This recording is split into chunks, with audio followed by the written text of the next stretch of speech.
এখন থেকে আপনার প্রিয় সিরিয়ালগুলো ফ্রিতে দেখুন এক্সক্লুসিভলি শুধুমাত্র সান নেক্সটে। এখনই অ্যাপ ডাউনলোড করুন। তোমরা কোনোদিনও জানতে পারবো না।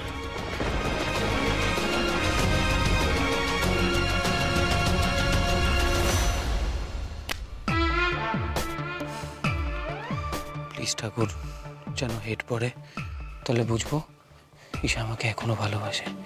প্লিজ।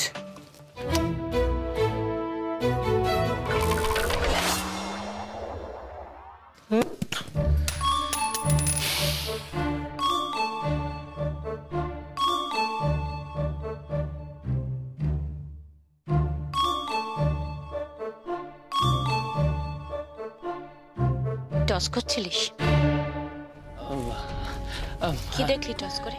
আসলে আমাদের পাড়ায় আজকে ওই ক্রিকেট টুর্নামেন্ট আছে, তো দেখছিলাম টস করে জিতবো কি হারবো। দাও দাও, কয়েনটা দাও। ঈশা কোথায়? কেন, ঘরে। প্রতীক, ঈশার সাথে তোর আর কোনো কথা হয়েছে?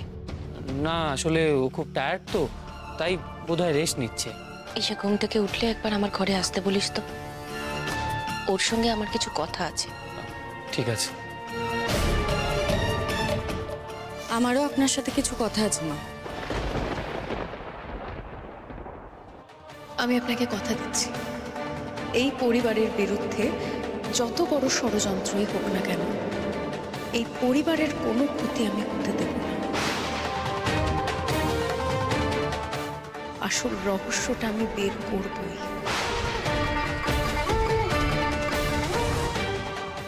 আর সেটা বের করে সেই ষড়যন্ত্রকারীদের উপযুক্ত শাস্তি আমি দেব।